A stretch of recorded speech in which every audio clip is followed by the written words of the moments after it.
Hello friends, नमस्कार। तो कैसे हैं आप? आज की वीडियो बहुत ही इंपॉर्टेंट है एंड मैं जनरली ये उन लोगों के लिए है जो डेटाबेस ट्रांसफ़र के साथ खिलवाड़ करते हैं। ओके, आई मीन अगर आप वेबसाइट अपना ट्रांसफ़र कर रहे हो और वैसे केस में अगर आपका डेटाबेस साइज़ बड़ा है तो कैसे उसको हम ईज़िली ट्रांसफ़र कर सकते हैं, रिस्टोर कर सकते हैं, उसके बारे में बात करने वाले हैं। जनरली अगर आप देखोगे तो ये हमारा डेटाबेस है जिसकी साइज़ है 38.04 MB। आपको बहुत कम लग रहा होगा बट ये कंप्रेस्ड है। एंड अगर आपको अनकम्प्रेस साइज़ दिखाऊं तो आप देखेंगे इसकी जो साइज़ है यहाँ पे, अगर मैं बैक जाऊँ एक फ़ोल्डर, आप देखेंगे इसके अंदर जो साइज़ है वो है, यहाँ पे आप चेक करो 300 मेगाबाइट्स की। एंड अगर सिंपली देखो क्या कर सकते हैं, आप जाओगे PHP माई एडमिन के अंदर, वहाँ पे आप सिंपल जाके यहाँ पे इंपोर्ट भी कर सकते हो, choose file import. The problem is कि यहाँ पे अलाउड जो है वो 256 मेगाबाइट है। और हमें क्या होता है, बहुत बार तो हमारी डेटाबेस जो होती है वो 1 GB की, 2 GB की, 5, 7, 10 GB की भी हो सकती है डिपेंडिंग ऑन कितनी बड़ी साइट है। बट ये छोटी डेटाबेस है, 300 MB की है। तो आइए हम देखते हैं इसको अल्टरनेट वे से कैसे कर सकते हैं। वो है थ्रू SSH। सो जो होस्टिंग मेरे पास आज है वो है होस्टिंगर। आपकी होस्टिंग जो भी हो उस पर आप सेम चीज़ को कर सकते हैं। आपको अपने पैनल में ढूंढना है SSH और वहाँ पे आपका कमांड आपको वहाँ से उठानी है। जैसे आप देख सकते हो मैं ऑलरेडी यहाँ पे ओपन करके रखा है। पहले मुझे इसको करना पड़ेगा इनेबल, बिकॉज ये डिजेबल है, अदरवाइज ये कनेक्ट नहीं होगा। वंस इनेबल्ड मैं इस कमांड को कॉपी करूँगा। और दूसरी चीज़ है, आप यहाँ पासवर्ड भी चेंज कर सकते हो अगर आपको पासवर्ड ना पता हो तो। मुझे पासवर्ड पता है तो मैं चेंज नहीं कर रहा। Now I will go and open command prompt. So COMM, okay, I will open it as a administrator. यहाँ पे ओपन होने के बाद जो कमांड मैंने कॉपी किया है, सिंपल उसको यहाँ पे राइट क्लिक करके पेस्ट किया, इंटर प्रेस कर रहा हूँ। और यहाँ पे आपसे यस नो पूछ सकता है, अगर पूछेगा तो आप यस कर देना, otherwise simply it will go to password. Generally first time जब करते हैं तो यस नो पूछता है, ये मैं सेकंड थर्ड टाइम कर रहा हूँ तो मुझे नहीं पूछ रहा है। अब मैं पासवर्ड यहाँ पे इंटर कर रहा हूँ। पासवर्ड आप यहाँ पे पेस्ट भी कर सकते हैं अगर आपके पास कॉपीड है तो। वंस डन आप देखेंगे ये प्रॉपरली कनेक्ट हो चुका है थ्रू हमारा SSH सर्वर। अब क्या करते हैं, हम सबसे पहले करते हैं ls कमांड जस्ट टू सी कि क्या क्या फोल्डर्स यहाँ पे हैं। तो डोमेन्स है, so I will go to domains because मुझे देखना है कि मैं करेक्ट डोमेन में हूँ या नहीं। सो सबसे पहले क्या करेंगे, CD स्पेस डोमेन्स, इससे हम चले जाएंगे डोमेन्स के अंदर। CD is called change the directory. Okay, now I will do ls again. You can see यहाँ 3 डोमेन्स है, A to Z license, GPL boss, royal GPL। मुझे जाना रॉयल GPL में, तो मैं क्या करूँगा, CD स्पेस वापस से same folder name that is royalgpl.com, inter.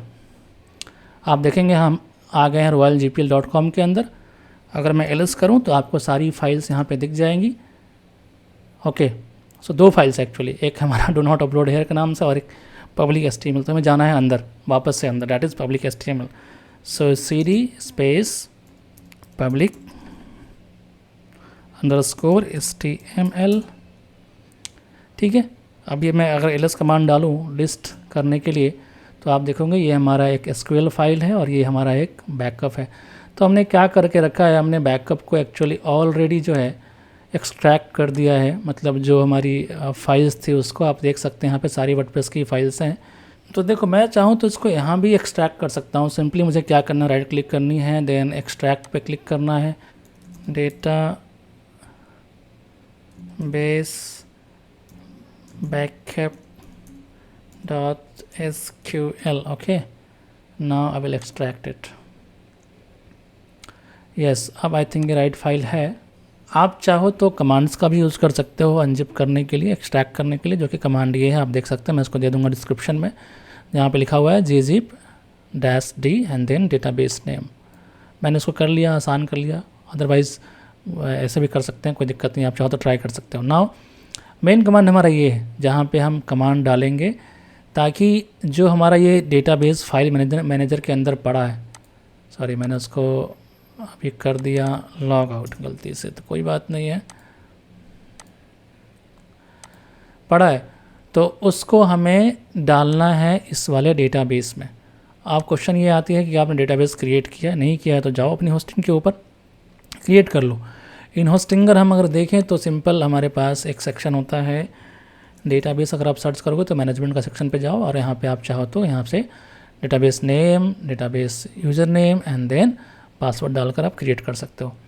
अभी हमें क्या क्या चाहिए, तो हम आइए अपना कमांड क्रिएट करते हैं। ये हमारा डेटाबेस नेम है, ठीक है।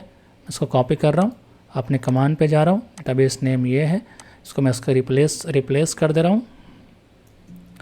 और फिर हमें चाहिए डेटाबेस यूज़र नेम, तो ये रहा हमारा डेटाबेस यूज़र। कॉपी किया और एक्चुअली हम इधर आ गए पहले और यहाँ पे हमने इसको रिप्लेस कर दिया, ठीक है। और इसमें चाहिए हमारा file dot SQL. So dot SQL required है, तो मैं क्या करूँगा, मैं जा रहा हूँ फाइल मैनेजर के ऊपर और यहाँ से ये जो फाइल है इसका मैं रीनेम करके इसका नेम कॉपी कर लेता हूँ, ठीक है। कैंसिल कर देता हूँ इसको और यहाँ पे आकर मैं फाइल डॉट एसक्यूएल की जगह पे डेटाबेस नेम जो है उसको डाल दिया। अब मैं इस पूरे कमांड को करता हूँ कॉपी, ठीक है। वापस जाते हैं अपनी एसएसएस कनेक्शन के ऊपर और यहाँ पे सिंपली राइट क्लिक करके उसको पेस्ट करेंगे। ये पूछ रहा है डेटाबेस पासवर्ड, जो कि मैं अभी डालने वाला हूँ, ओके। आप देखिए मैं यहाँ पे पासवर्ड डाल दिया, राइट क्लिक करके और इंटर प्रेस कर रहा हूँ। अगर ये प्रॉपर होगा कमांड और सब कुछ तो हमें आ जाएगा नोटिफिकेशन कि yes it is done. I mean not this way but command line जो है चला जाएगा नेक्स्ट लाइन के ऊपर और वो हमारा सक्सेस का एक तरह से कह लो कि कंफर्मेशन होगा। I think yes done.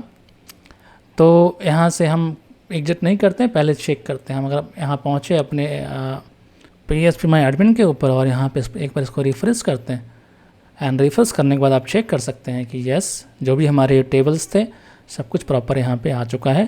तो इस तरीके से आप बड़े साइज़ के डेटाबेस को ईजिली जो है रिस्टोर कर सकते हो over SSH। In case of any issue, अगर आपको बैकअप में माइग्रेशन में इशू आती है, आप हमारा व्हाट्सअप नंबर डिस्क्रिप्शन में है, हमारा ईमेल भी है, हमें आप कहीं भी कनेक्ट कर सकते हैं। All those things are given in description.